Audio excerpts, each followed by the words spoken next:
Welcome to the realm of magic and mystery, classic horror and sci-fi. You are now entering the House of the Unusual podcast with your hosts, Eddie and Joe. Welcome everybody to House of the Unusual podcast. I am your host, Joe Pavlansky. As always, with me is Eddie Guevara. Tonight's special guest is our dear friend and fan favorite, ChuckCaputo. Chuck, how's it going, brother? Okay, pretty good, Joe. I can't believe it was up to 58 degrees in Pittsburgh, like springtime here today. The heat wave blowing through, man. I'm telling you, over here in Youngstown, Ohio, it was.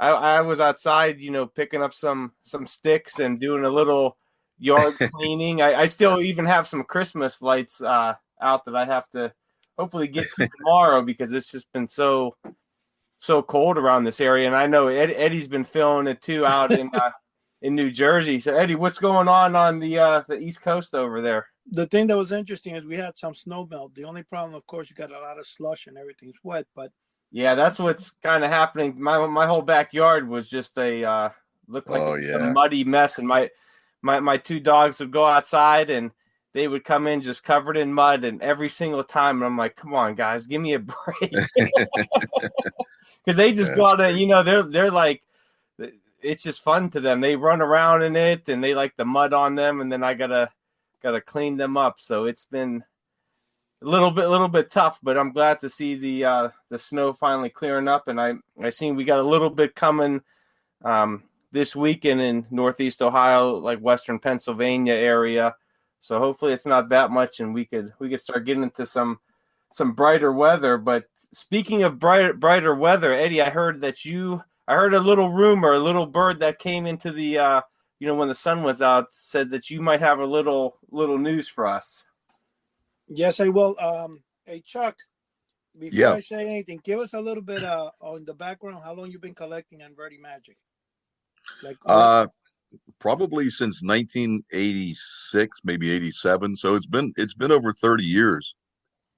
Now, Chuck, what is, for those people out there that don't know, and I'm pretty much one of them, what is Inverti Magic?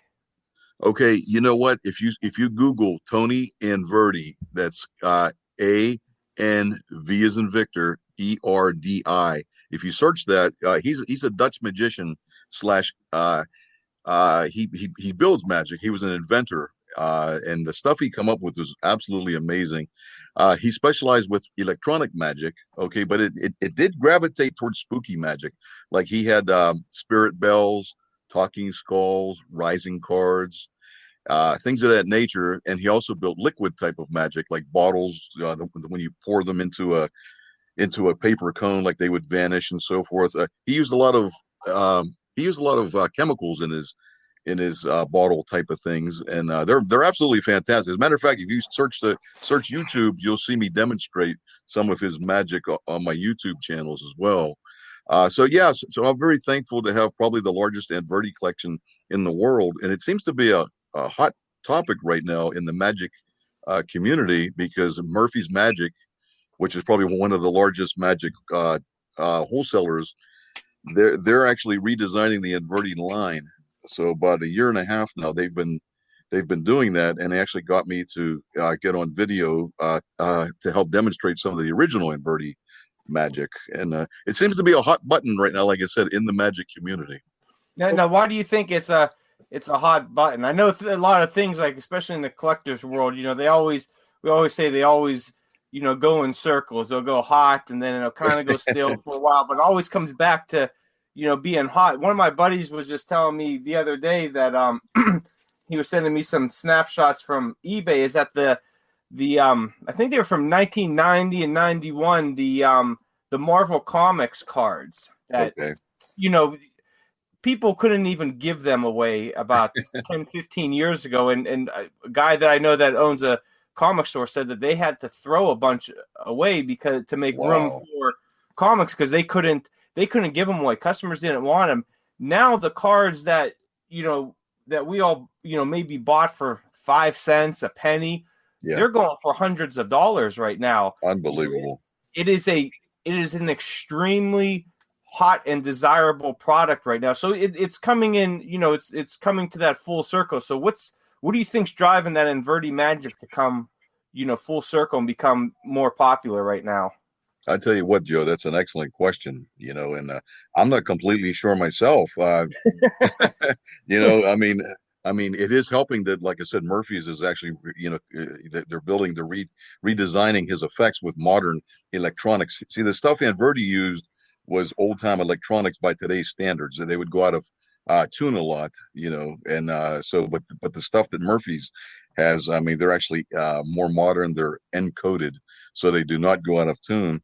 But but that's a good question. I mean, for some reason, I happen to collect the right stuff apparently, and so there's been quite a few write-ups of me in the Magic magazines and so forth. And hey, I'm very thankful for it. You know what? And and it's great to share the genius of Inverti, because he was a genius. He was ahead of his time. I mean, he was building some of this stuff, way back in the early '70s. Which is way before technology actually kicked in to such an extent.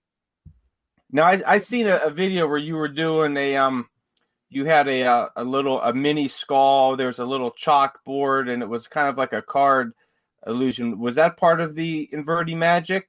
Oh, that was that particular video was probably the Josephi replica that I made back in the about 1870s. There was a magician / inventor. He was known as the Great Josephi, and he had a life-size talking skull that was on a book. And I actually built a replication. So that's probably the one that you saw. Oh, yeah. So that's totally different than the Inverti Magic then. Right. Yeah.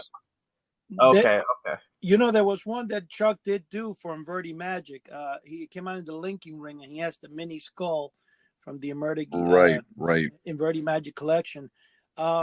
We'll get back to. Let's get back to the how do you say that, the Yosef skull?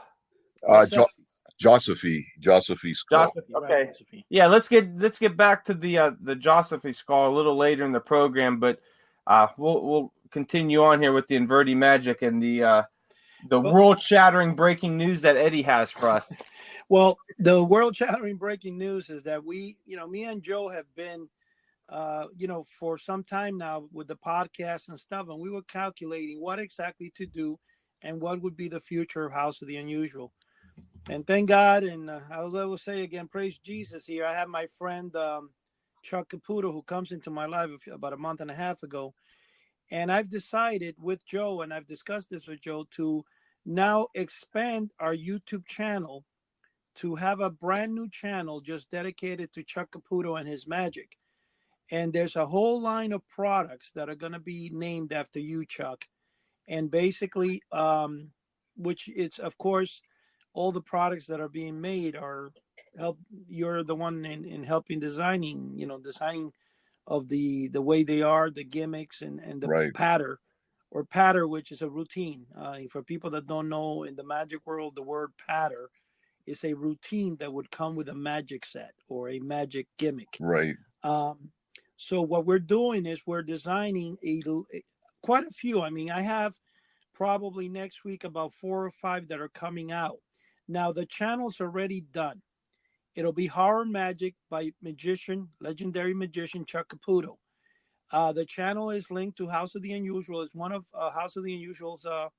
It'll be in the playlist. It'll be as one of the main channels there, where by going to House of the Unusual YouTube channel, you'll be able to stay on those, link to those channels as well. What's happening here is we're going to have Chuck. Chuck is going to demonstrate a magic trick. He's going to demonstrate what can be done with this magic trick. He's not going to divulge how it's done, but you're going to be allowed, underneath each of the videos will be a link that will allow you to purchase that magic trick that's being demonstrated in that video. What we're doing is we're keeping the House of the Unusual website is going to be linking with the eBay website, which means that all the stuff that are sold on eBay will also be found in our store in House of the Unusual. In fact, when you purchase an item on eBay, it'll go direct you right to the store because I'm linking the two accounts. So this sounds like it's going to be a lot more user friendly for people to find. It will pretty be much because everything that we're offering, kind of almost in one or two different, areas. Well, it's going to work like when somebody purchases something in eBay, they automatically be carried on to the store on our site, and by doing that, people will know about our site. So yes, it's going to help a lot because we have the world of eBay behind it. At the same time, each link on the website for Chuck will go directly to the eBay store. So it's going to have a link underneath where you'll be able to purchase that particular trick, but it's going to link. So it's all interlinked. The exciting thing about it is that Chuck, being legendary like he is, ever since he has come on board, our channel has exploded. I'm getting emails from people all over the world. And in fact, I did get an email today from one individual that asked me that he saw Chuck with a bunch of books he unboxed from one of his unboxing videos that he did recently, that it's actually found on ChuckCaputo's channel. Now, Chuck, I also linked your wife's channel and your channel to House of the Unusual so that anybody going into the thing will see it among the playlist. Okay, sure. As one of the sponsored channels. Because, of course, what we're going to be doing is anytime you still make videos, obviously you're going to be uploading them to your own channel and stuff. Right. And you're going to probably upload it to the channel of House of the Unusual as well, due to the fact that you now own that channel. And I think it's going to do pretty well.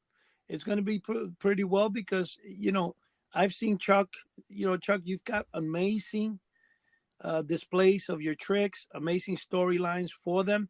And the best thing is what makes us different from any other magic website, magic, stuff is that all the magic tricks we're developing are going to be based with a horror theme. In other words, it's going to be a scary or ghostly or something effect. Right. So it's going to be horror magic. So basically, when I get paid from work, I just need to sign my check over to you guys, and you just horror magic stuff, right? Is that what I'm hearing here? That's exactly what it's going to be. It makes it different because, you can have the class. Of course, we're still going to have the classic novelties like the 6-foot monster posters. That's going to stay in the eBay store because they've been there for a long time and people still want those novelties and that's what House of the Unusual is all about. I've been for 36, 37 years reproducing and selling the original magic tricks from the 60s and 70s. Or not just that, the novelty item, the X-ray specs, the joy buzzer. And they will still be there. And I've bought a lot of products from you over the years, Eddie, and I have to say is that all the products are top notch. They're quality products, and I couldn't have been happier with them. Even the Thanks. I watched last night Chuck's unboxing video, with the booklets and all that, and a lot of those booklets I have, and they're beautifully reproduced. Yeah, they are very. They're top notch. So anyone out there that might be skeptical or on the fence on, take it from me. I've been a collector for 40 years. Since I was just coming out of the womb. I was ready to collect it, and this stuff is beautiful. The images are crystal clear. The wording is clear, and it's a valuable part of my collection, something that I enjoy reading. And, just kind of looking at different people on YouTube that have, the same products from you, Eddie, they give nothing but great reviews. So they are top-notch products, and I can't see these magic items be anything less than top notch. Oh, I agree. You know what? I agree 100%. I mean, Eddie's a pro.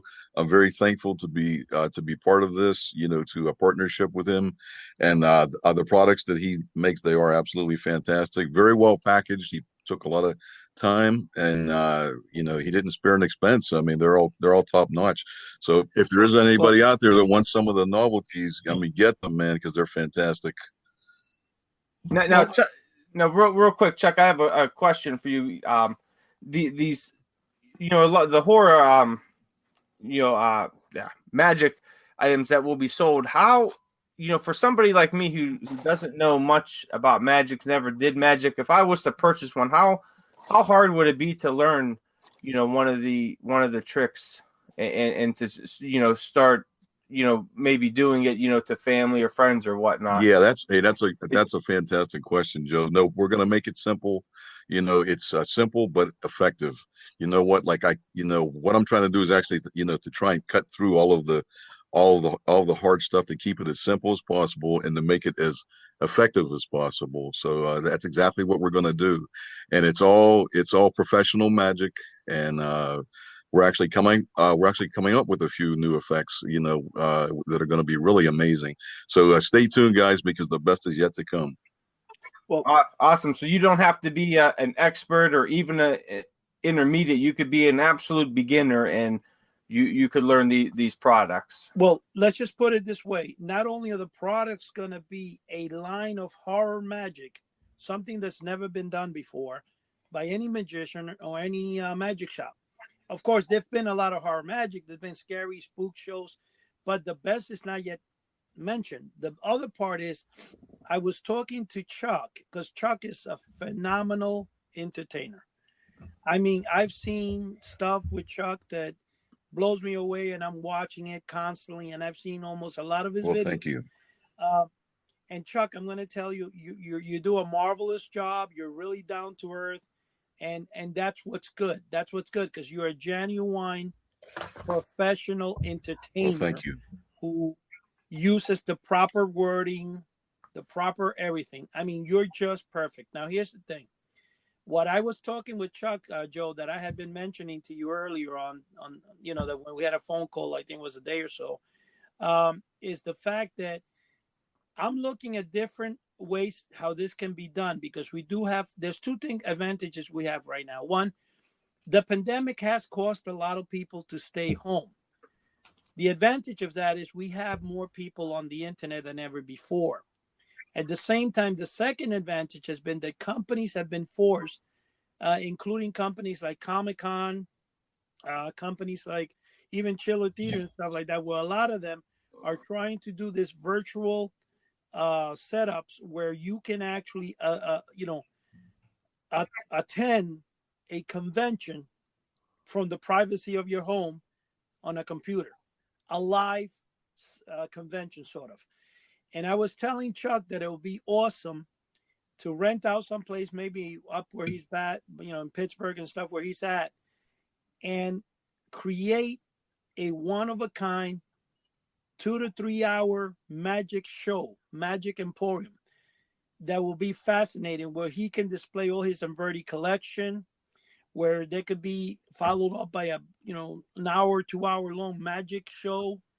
And Joe, me and you obviously will be there taking part of this. That's something we're planning for the near, maybe midsummer, towards the end of summer, come October, when Halloween is close by. What better time than to have a live convention with horror magic? Now, another thing is, we're also talking about possibly, once we have this magic line of products come out, and there will be a few, we're working on a deluxe executive magic set that's going to be for professional magicians. And that is something that I've mentioned. I'm not exactly when that's going to come out, probably early next year, but it's something me and Chuck have discussed. I've discussed some of it too with Dave Harversat in the situation about doing the executive and stuff. All I'm telling you guys is what's coming forward is fascinating. And the best part is going to start early next week, in where the channel's already launched. It's there, has no videos yet. I'm going to start uploading a massive amount of videos from Chuck, and I'm sure people are going to love this. And I'm sure that the growth of this channel is going to be phenomenal. And the best part is we have a person like Chuck spearheading all this, which is just phenomenal. Him and his wife as a tag team, when they do their little videos, it is fascinating. It works. And it works, I could see, by the amount of subscribers we have gotten since he's been on since January 15th, I think. And all of a sudden, I'm getting subscribers up everywhere. From my website is going up by hundreds, and it's all courtesy of Chuck. So I thank you for that, Chuck. I really thank do, you. and I'm glad. Yeah, I tell you what, I've been watching a lot of videos, and just the the back and forth, Chuck, between you and your wife on there as she's videotaping is awesome. So it works. Yeah, definitely give her my kudos on her, commentary while you're doing your show. I mean, it's very, very entertaining, man. I've been enjoying them a lot, and I've trying not to do the where you kind of like how when you find like a show on Netflix and you watch all 7 seasons in a day. I'm trying to spread your videos out so I don't just watch them all in one day. I want to kind of prolong it, but I've really been enjoying them. And thank you. I was never somebody too much into magic, but me being a complete horror fan and all that, and the horror magic shit is just awesome. So I'm really excited about all this, and I'm maybe even purchase some of these horror magic items and maybe embarrass myself on YouTube for everybody out there. Well, hey, thanks. Hey, thanks guys for the compliments. I certainly appreciate that, and I'm very humbled by, my wife and I have been married. It'll be going on 29 years. And I tell you what, she's a fantastic woman, and we get along very, very, very well. And it seems like we have a natural rapport between both of us when we do these videos. She loves magic too, so I am very, very thankful, that she does like magic. I mean, and you're blessed by that, because every time I look at mine, and I've been married 38 years, and she looks at me and she goes, "Are you kidding?" I could, what the funny thing about it, this is what I love about when we see that. I see such a great tag team between you and your wife there. And I was saying to myself, man, what they're doing actually works. It attracts the people, and you guys do marvelous together. And those 5-6 minute videos are really entertaining. Now, say for example, my wife always complains that my collection is out of proportions. That how many more things I'm going to get. And I get the same thing, Eddie. So don't worry. No, but what's so funny? Comes Christmas, what do they get me? What do all my 2 daughters and my son and wife buy me? Toys. More collectibles. That's more it. Collectibles. I mean, this year alone, my daughter got me like 3 sets of board games from Universal Monsters. She got me the Disney Haunted Mansion. So all they're buying me is more toys. But it's funny though. My wife always tells me I'm a hoarder. I said, no, it's collecting. Everything's organized, somewhat organized. So yeah, that's the same thing I get. Yeah, you're right. Birthdays, Christmas, I get more collectibles, and then right. And, no, I was gonna say, when I order things, you know what she does? She says she's gonna call in and put me in that show Orders on TV, and I'm like, really? Well, you let me know when that happens. I'll come over there and help you clear out some of the stuff, and I'll bring it to my house. I'll tell you one thing though. Overall, what I'm excited about is the fact that one of the things I also told Chuck that would be fabulous is once we, we build a few items and go on as time goes by in the next year or so, it'll be awesome to get some type of place and open up like a museum and display our entire collections. Because it'll be phenomenal. I mean, between, let's say, yours, mine, and Joe, you, everything together, and Todd with his CMO, we could really do pretty well. That's a good idea, Eddie. And I was thinking about that a lot, especially the last couple of months, because I know that there's been some horror communities out there that used to go to shows, and they used to, have some people come on and bring parts of their collection and have them available for people to see, at these horror conventions, especially classic horror conventions, because there's a lot of, hard to find classic collectibles out there that, might be too expensive for some people. But just the fact of going to a show and being able to see what the item actually looks like, aside from a photo or a video, is, I think, something that's been missing. And I know when I go to Monster Bash, and sadly, they had to cancel it again this June. Hopefully the October show will go through, but there was a few people there that, that were real big time collectors of movie memorabilia. And I'm talking about, the actual masks or props from the movies, that they would bring their collection for people to see. And I know the one guy who he had all the original props from the original Blob movie, and sadly he passed away a few years ago. I can't remember his name off the top of my head, but he was just he was so interactive with the people at the convention and allowing them to take a look at the items, and he took the time to explain the items, and you could tell he really loved that aspect of of the community. So I think that's kind of something that's dwindling down at shows that I think a lot of people miss. And just on some of these classic horror film boards and all that, it seems like a lot of people are missing that, and they want to see these collections there, and they kind of miss that aspect of the community. So to bring something like that back, I think would be an extreme hit. And I'm sure there's so much out there that people that, even if you've been collecting for 40, 50, 60 years, there's always something that you're not gonna, that you've never seen before, or you're that one item that you want to see. So excuse me, having something like that, would definitely be great for the community, to put collections together and make them available for the public. Let me tell you something. I worked in a hospital for many years, and my doctor, my personal doctor, which he was on, Dr. Robert Boyajian, on one of our podcasts. In fact, it was the last live podcast we did about 2 weeks ago. One of the things that was interesting, he was always like a very serious man, and I've been going to his office, for years and years. And one day the hospital asked me if I liked to display, or if I had any comic books and stuff to display in this thing they had in the lobby. It was like a big display case, and they just wanted me to put some items in there. I went in there, and my son, which this is hilarious, so my son knows how to really set up things good, and he set it up. And let me tell you something, when everybody in the hospital started seeing what I had, they went haywire. They would take pictures in front of the place. And my doctor went crazy. He's like, that's your stuff? And all of a sudden we became like best friends. It was one of the alluring factors. But the point I'm trying to say is, look at this.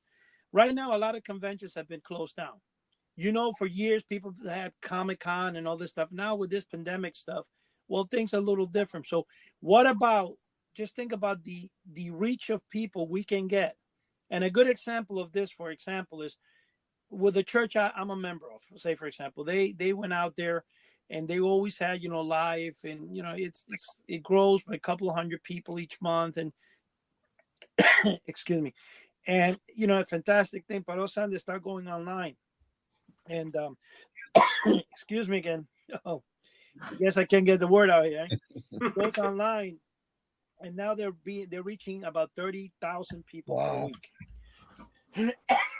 Oh my gosh! And for people out there too that have collections, there was a few years ago a guy I was talking to from Universal Monster Army Forum, and he had a collection of classic horror items that he was selling. Well, he had them displayed at his local library, and sadly the library ended up closing, so he had to take his collection down. But for people out there that have a big collection that do want to display it, check with your local library. A lot of the times, especially during Halloween, is that they'll be looking for they'll be looking for displays to put in their cabinets, and usually they'll lock them in a glass cabinet so it's safe and secure. They have cameras and all that. Well, I mean, make sure that they do have security and that it's in a decent area. But check with them. Sometimes they'll allow you to put up your collection in their display. Especially over Halloween. That's a great idea, because quite a few times at my local library, I've seen these displays, and that's an excellent idea, Joe. It is. The thing that's funny about that, though, when you say about especially really rare collectibles, I had a couple of small little kids trying to stick in the middle of the center of the glass while I was in the hospital.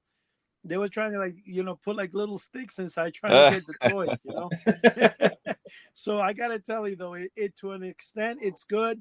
And it was a great idea, but it had me on edge, always making sure that, that I kept an eye on it. Thank God it was in the center of the lobby. But definitely if you're going to do that out there, make sure that it's a, secure display, and, there's some cameras on it, and at least somebody, always there when, during opening hours. Exactly. No, but what I was saying originally before I started coughing to death here is that and I think it's because of all the excitement here, is that if we can go virtual, and the reason I use my church as a reference is the fact that they're getting 35,000 to 40,000 listeners a week as compared to maybe 3,000-4,000 a week.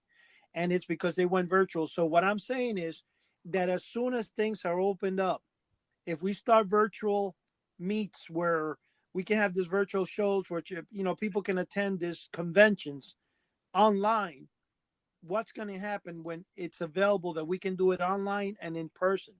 We're going to reach a mass audience worldwide. This will be bigger than Comic-Con eventually, you know. The only thing with this is it takes a lot of people and a lot of work putting together this stuff.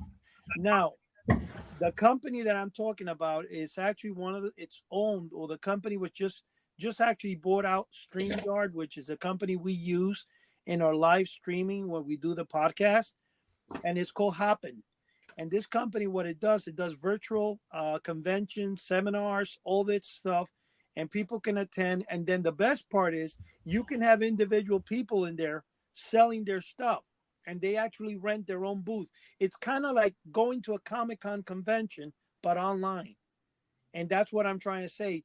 With these advances, if we can set, and eventually with an entertainer like ChuckCaputo, and you know, and then of course there's so many magicians out there that know Chuck that will join forces with us, I'm sure, to show their stuff, demonstrate their stuff. Let me tell you, this can really turn into something wonderful, because it's going to be fun for everybody. Something that right now the community, especially the magic community, where magicians would go out and make money in parties and stuff, a lot of them are home because everything's locked down. There's nobody doing anything.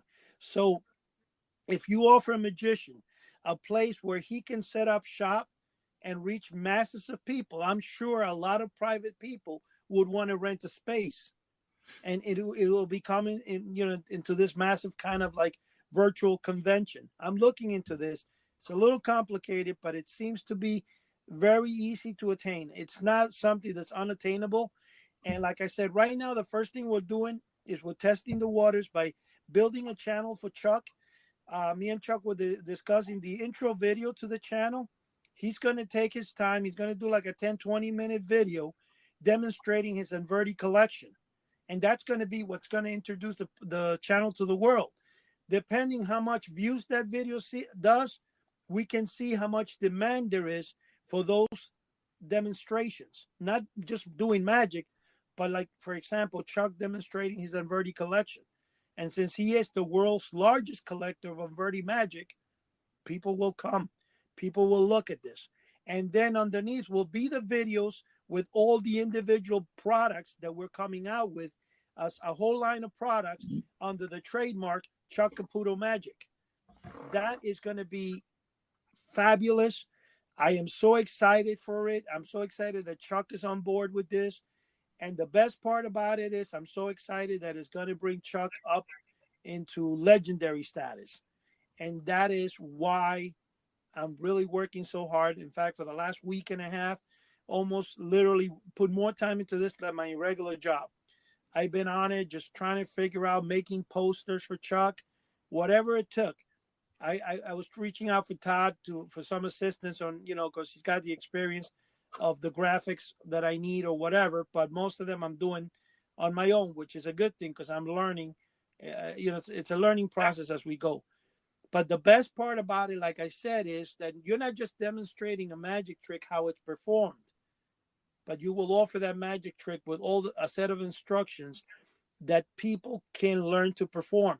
And once people purchase those magic tricks, we'll have a backup video, a private video that will only be to the people that purchase or something. Not all products will need this, but the ones that need further instructions on how, I'm sure Chuck will, on the side, if you can, Chuck, we'll do some private videos only for people that can, you know, that would want to buy a product or whatever. Absolutely. Absolutely. That would be no problem. Yep.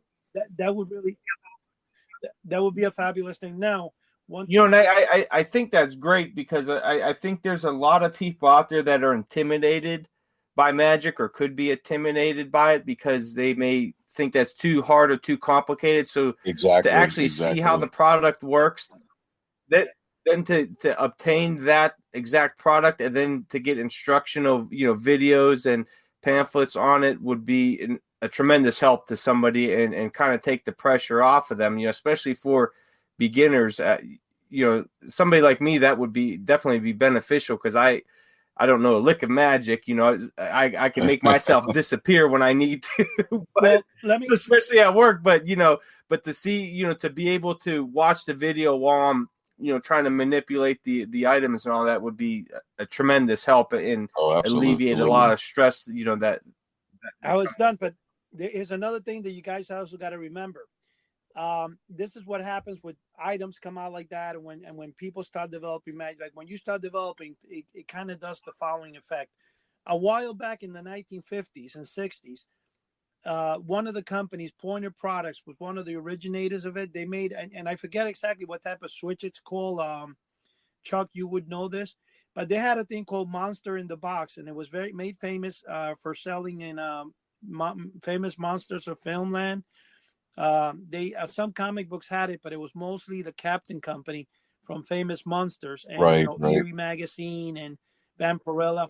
Now, the way the Monster in the Box worked, it's kind of like the Addams Family Thing Bank, where you put a quarter and a hand comes out and takes a quarter in. Well, what this did was when you turned it on, it started grinding, making noises, and then a hand would come out, the lid would slowly open, the hand would shut itself off and go back down. So it was called Monster in the Box. It doesn't want to be disturbed. When you turn it on, you disturb it. There's a website called Indestructibles, I think it is, where DIY people that like doing things with their hands. Somebody made it one of the switches, and they called it the useless box. Now, when it came out about 3 or 4 years ago, the box itself was going for when people did make it, they were selling for like $90 each. It became such a phenomenon, especially over with people that like doing things, that they started creating 100 different ones. And everybody wanted to make their own project. Well, similar to that, ChuckCaputo decided, and this was kind of ironic because I had come across the Josephi. Josephi's how you Yeah, that's right. name? Josephi. You pronounce it? Josephi. Okay, Josephi.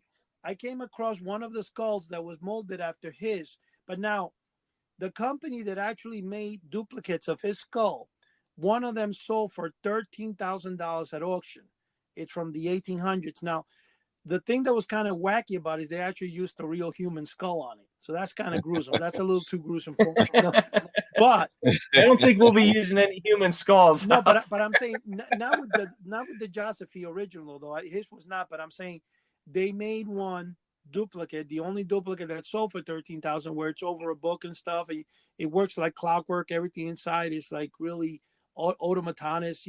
It's really very, very intricate, right? In fact, I don't even know how in the world the guy was able to do the company, such a fabulous thing. It's like building a huge watch, I guess, or a clock. But here's the thing.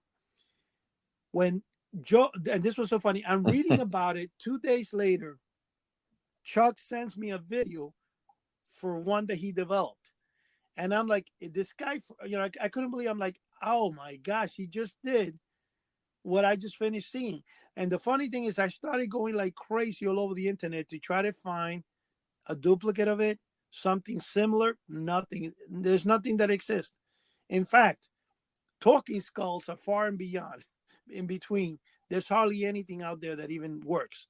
So here's the situation of what happened.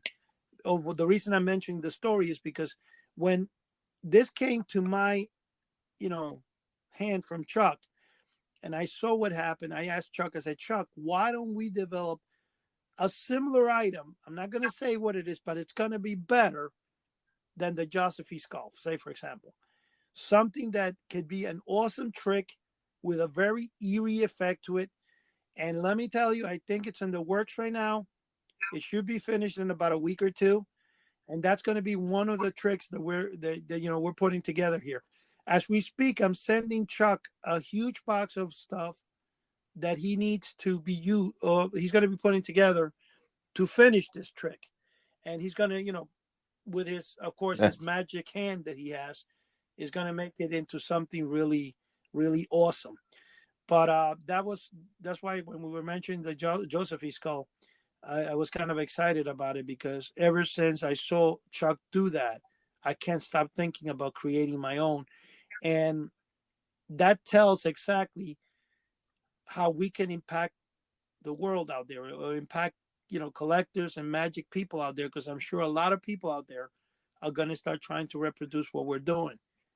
And Now, speaking of the Josephine skull, Chuck, can you give us a little background on that skull, or Yeah, that yeah. Well, magic you trick? know what? Like I said, he was from Austria, and Josephine was around the 1860s, 1870s era, and probably what the thing that made him most famous was his skull. It was a life-size skull that would sit on a book. It would be on a book, and it was all watchwork, just like Eddie said, and it was pre-programmed to turn left, pause, turn right a little bit, on the book itself. And so he had a pattern, which is a routine. So he would ask the skull, like a question. It would turn to him, clack his jaw, uh, once for yes, twice for no, or what have you. So it would actually be good with a card selection type of thing or whatever. But that was all watchwork. The aspect of using electronics didn't even come into play at that time era. The other thing he was very popular for was any card called for, which was always a strange fascination with me, actually. He basically had a cherub holder. It was like a metal cutout of a cherub, and the cherub was holding like a holder, like a houlette. And so he would pass a pack of cards out for examination, drop them into the holder, and he would ask a spectator, name whatever card you want, whatever suit you want. Okay, so from that pack of cards, the selected card would rise. I mean, that was absolutely amazing. So once again, it was all watch work. Yeah. But for some reason, the any card called for was always a fascination of mine as well. And there are systems that are worked out today, but they're electronic and they're extremely, extremely difficult to build. But yeah, he was a great inventor, Josephine, and he was a performer as well. So so if there's anybody out there who would be interested in possibly doing a little research on him, just type them into Google. Joseffy is how you spell his name. Yeah, and for anybody out there that wants to see the video of Chuck performing with the skull, just go over to YouTube. You could, if you already subscribed to Sherry Caputo's site, or if not, just type in the search Chuck Caputo and Josephine, Joseffy, and it'll come up on the first hit, and it's a fun little trick, man. I watched it a couple times the other day. It's funny though, when everything you guys are saying, I'm going to tell you one thing that's really fascinating. When Chuck connected with me, and the story is, when one day he saw me selling on eBay, I guess you were, going through the internet, whatever, going through eBay, and you saw the Great Leon Miniature Haunted House book. And you sent me a link and say, "Hey, Eddie, I performed this a while back for this one that I have myself." I put his performance on House of the Unusual, and so far it's gotten quite a number of hits. And here's what's funny about it. It's actually the only performance on video that I've been able to Wow, that's find in amazing. the entire world on the internet right now. So, Chuck, you actually have the only video of somebody actually demonstrating the Great Leon Wow, Miniature that is Haunted that is House. amazing. And it's fascinating. That is amazing. So I think you're going to be like the only one, because I don't think there's anybody out there right now performing the Josephine skull thing. So that video, it will also be uploaded, even though you have it in your channel. I'm going to upload it to House of the Unusual, and it's also going to be uploaded to, which obviously I'm going to give you the links so that you can upload directly to your new channel, because we need to really populate that with all your videos. And if, it'll be awesome, because people want to be entertained, and they'll be able to see all the different effects you do, all the different things. And of course, there will be the line of new videos, because we're going to have videos that are going to sell products, but we're going to have videos of you entertaining as well, the ones that they find in your channel. I'm really I'm really excited because I'm actually not only doing the thing, but I'm actually going to be one of my own customers, one of my own visitors, one of my own subscribers, because I really enjoy everything Chuck does. Like I watched last night about 7 videos of his, and there's one that you sent me. Remember, Chuck, that you did like a stand up in a valet car? And that was a good one. Yeah, I watched that one last night too. I think you sent me that one, Eddie. Yeah, I did. I thought it was funny though because he made this huge mess on the floor, and then I think the guys probably said, "Now we got to clean up this stuff." You know what? I like to joke around in my videos. I like to have fun. Which is pretty much what I tell my wife. I said, let's just go with it. And you know what? That particular video, guys, where that ball grew and grew and grew. Like I actually built that, believe it or not. That's a very old effect, and I figured out a way to build it. So I actually came up with that particular method to actually build that, where the red ball got bigger and bigger, and it dropped out of the circular cutout type of thing. But that was a very fun video. I mean, what I always tell my wife: go on YouTube and find some kind of music that would fit something. In that particular case, she found like background chatting or talking like at a restaurant. So it was perfect, and it was loud. So I said, "Hey, quiet down back there," and then she lowered it. We like to, yeah. So we like to joke around, tell stories, have fun. One of the things that's funny about that stuff, and is when people see stuff like that or devices that they've never seen before, even though it's been around for 100 years, but apparently no one has really, or the person hasn't ever really seen it before. Which is funny because Dave Harvey said one day, says to me, "Hey Eddie, what the heck are you doing? All of a sudden now you're buying all this old." I saw a while back. I forgot where it was. I think it was. I don't know if I think America's Greatest Secret. Not America's Greatest Secrets. It's something. Remember that magician, the mysterious magician? Oh yeah, that was the masked magician. Magic. Yeah. Yeah, the masked magician. Okay, I saw something. I forgot what it was. And started causing me to go around and start looking in eBay and all this stuff for old magic stuff. And I started buying apparatus for stuff that I'm never going to use, just to have. And he goes to me, "Why are you buying that stuff?" And I'm like, "I don't know, man. It was just cool to have." And I remember I bought what do they call that guy that his head blows up and then it's like a balloon head, and when his head blows up, there's another balloon inside or something like that. That's an old like Mr. Blockhead or Billy Bunter type of an affair. You blow the balloon up, that pops, and then his real head snaps into place. It's like a spring hinge type of thing that pops up behind it. Yeah. I bought one of those. It's yeah, like 8 feet tall, man. It's an original. I'm like, why do I have this? I don't know why, but I bought it, and and I have it there, and I think it cost me like $100 and some. Oh yeah, it was from the absolutely. 60s or something. And then I bought a I don't know if it was from Argentina or where it was. The 3 blocks that you have a skeleton. It's about maybe a 13, 14 inches tall. And you stick the skeleton in like the blocks and then different places. And then it comes out as one complete skeleton. I bought that too. Like I'm always buying stuff that deals with horror, haunted, scary, mystery, especially crazy things like the black box, whatever trick Isn't comes that out like something? that. Wow. Hey, I had a quick question actually for both of you guys. You know what? Like I know Joe collects comic books. Joe, I have a very small comic book collection left. When I was a kid, I used to buy a lot of comics, and I did find a couple lying around the house. One was, I guess, from about maybe 30 years ago when Spider-Man got married. The episode, the comic book when he got married. I guess that was a pretty big thing back maybe 30 years ago or so. Um, is that thing worth anything? I mean, I've had that for probably 30 years. Not really. A lot of that, sadly, a lot of that 90s stuff when they started flooding the market in the 90s because everybody, a lot of the golden age comics and silver age became valuable mainly because of their scarcity. So what the comic companies did is that they pumped out just tons and tons of comics, and they flooded the market, and 99% of that 90s stuff is you know, if Isn't you that could something? sell it for a Wow. buck or two or a few Wow. bucks or I tell you, way, it's yeah.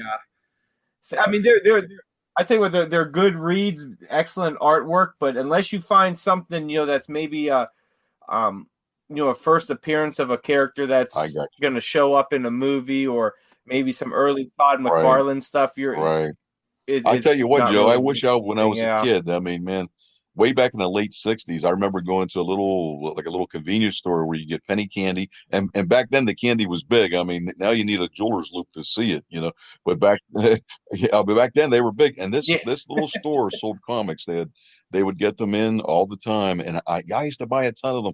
I think at that time, if I'm not mistaken, they were 10 cents a piece. You know, that was about maybe 1968, 1969. Yeah. Man, I tell you what, I wish I would have saved some of those way back then. The other question actually was to Eddie. Eddie, somebody just purchased me because like they know that I like novelties like you and stuff. And you know, when I have a modest collection, I mean, I don't have anything nowhere near what you have.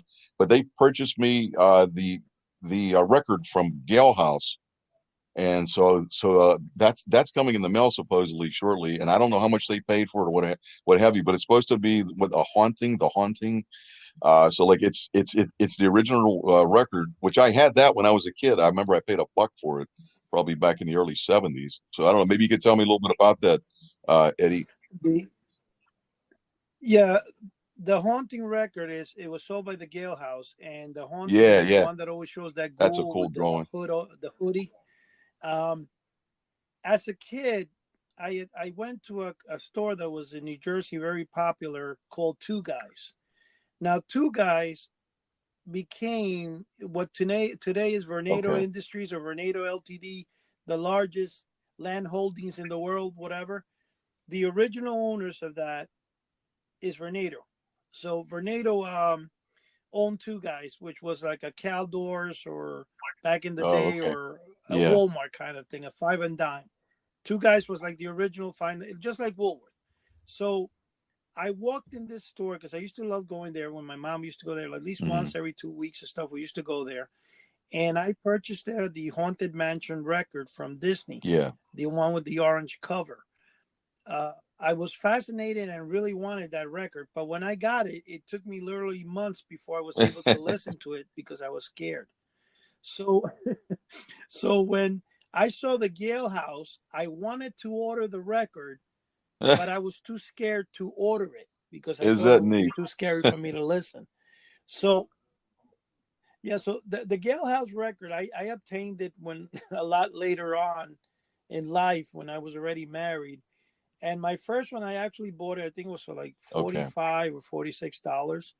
And I went on to buy another three copies. So I have about four copies of it. And then of course I okay. reproduced it in CD and I have been selling it for years. Now the way I would produce them was through a technology that Hewlett Packard had for computers in the early days, which was called Light Scribe. And what that did is a laser actually etched Oh, the that's pretty image cool. onto the Wow. CD. And it was really cool. It is really cool. But believe it or not, if you go to eBay, you will notice that it kind of, I'm not selling it any longer, is because I only had like two left. And the CDs right now, if you get them on eBay, they go for like Okay. $80, the blank ones. They're very hard to get. And I have not, I think the last one that I sold was about a week ago. And I think I took it off for now.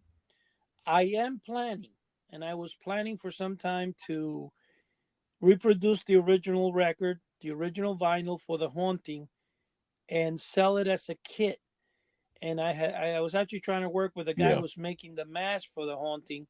That he makes a fabulous reproduction of the mask. But you know what? So many things I was trying to come out with that I kind of put it onto the side because me and David got together Right, going back right. to 7 Foot Frankenstein, the original Hypno coin. I'm talking Mhm. about the actual lenticular disc. We made that. We made this barometer haunted house where when it rains, the Undertaker comes out. When Oh, it's that's sunny, cool. the Banshee comes out. Yep, It's I kind of, do. yes. Remember those Yep. weather houses that we had as kids? Everybody, okay, we did that. and it was not a great seller, to be honest with you. It's something not that it's a great seller. It was a huge pain in the butt to bring it and get imported from China. And the other one that we actually produced was the one that I sent you that you're gonna do the display for me for, which is the alien orb. So I decided, for that, I kind of stopped because we were making stuff, and then the pandemic came along and stuff, so it kind of hindered the projects of the haunting. But the haunting record, when it does come out on eBay, it can be priced anywhere from $45 to $100. You're seeing it it's a little harder to come by than the Johnson Smith one, because the Johnson Smith one, I think in last year alone, more than 10 have shown up on eBay. I have about, I don't know, maybe 4 or 5 of the Johnson Smith, and I have about, I do have about 4 of the haunting. It's a fabulous record. It's phenomenal. It's about 11, 12 minutes long altogether. One side is like 6 minutes and the other one is 5. It's goofy, but it's the same cheesy horror that we grew up with that I can hear over and over a million times. I think you'll love what does the cover look like on that Gale House? There's no one? cover. There's no cover. Oh, it's a simple, simple, it's a simple white cover that came. It's a 45 record that plays on 33 RPMs. It has a small little hole in the center. It doesn't have like the big 45 hole. And the record itself only has a black and white ghoul in the front, and it says side 1, side 8, the haunting. It has absolutely no graphics. It's I love the drawing of that bull, Eddie. That goal is fantastic. Great. That is really neat. Oh yeah, the drawing, the ad itself is fabulous. I gotta hand that. Yeah, they got it for a gift. They just let me know, and so I'm looking because I had that. I mean, I'm looking forward to it. When I was a kid, I had it, and I remember it was too cool. It was really neat. I never heard the Johnson Smith version. From my understanding, that came out a few years later. But back when I was a kid, what's that? No, they're both from the same. They're both from the same night. Well, the ghoul, the haunting from the Gale House was 1971. And the Johnson Smith record was the end of 1972, so they put on in 1973. In the Johnson Smith record, the one that screams is actually Craig Tarbeck. He was in one of our earlier shows. Yeah, he they took him in New York and they did the record. But you know what? That record was sold side by side with the 7-foot Ghost, and it sold for a long, long time. The only thing is, like I said, they're perfect. They're cheesy. They are. They're so fun to hear. It's crazy. I love them. Well, hey guys, I hate to interject here, but amazing. Man, time has definitely flown, and we got about 2.5 minutes left here. I mean, this program definitely flew by, and Chuck, definitely thank you again for coming on, and look forward to hearing more from you. It's always a pleasure. It's always a pleasure coming on. It's great hearing you again, and great talking to Eddie. Thank you so much for having me aboard. I appreciate it. Absolutely. And for everyone out there, head over to houseoftheunusual.com. We have a free mailing list and a free forum site that you could join. Come on there, meet some like-minded people, interact with them. There's some great conversations going on. Todd's always active on there and talking with sea monkeys, and Eddie with monster robots and everything. So there's definitely some cool stuff going on there. Check us out on YouTube, House of the Unusual. Great videos on there. If you haven't seen any of Chuck's stuff, just type in search on YouTube ChuckCaputo, and you'll find all his terrific videos. Like his videos, subscribe to his channel, support him. Definitely be on the lookout for some changes to our YouTube channel, to our website, and more user friendly, and just more stuff on there for everybody out there, because we're trying to build this community here, and it's just a great fun time. So be on the lookout for that, and check out our podcast. It's coming out every when's it coming out now, Eddie? Early Thursday morning. It comes out tonight. In the next 3 hours it'll be up and running. Right now I'll be just as soon as we finish talking, I'll just set up the whole thing and publish it, and that's it. Awesome. So when people wake up Thursday morning, you could head onto your favorite platform and type in House of the Unusual. We changed it up a little bit, so it's all separate words, no longer one word. Eddie did a terrific job changing it so it's easier to find now, more user friendly. Subscribe to our podcast. Give us a nice review if you so wish to do so, and enjoy our conversations. And we look forward to growing this community. And Eddie, thanks a lot for being on here again. Chuck, once again, thank you. And everybody out there, thank you for joining us. So have a good night. Good night. And by the way, just remember, to everybody out there that's listening, you can hear us in iTunes. You can hear us on Spotify, Anchor, Pandora. Just put in House of the Unusual. You'll find us. Okay, thanks. Good night. Having said that, right, good night, guys.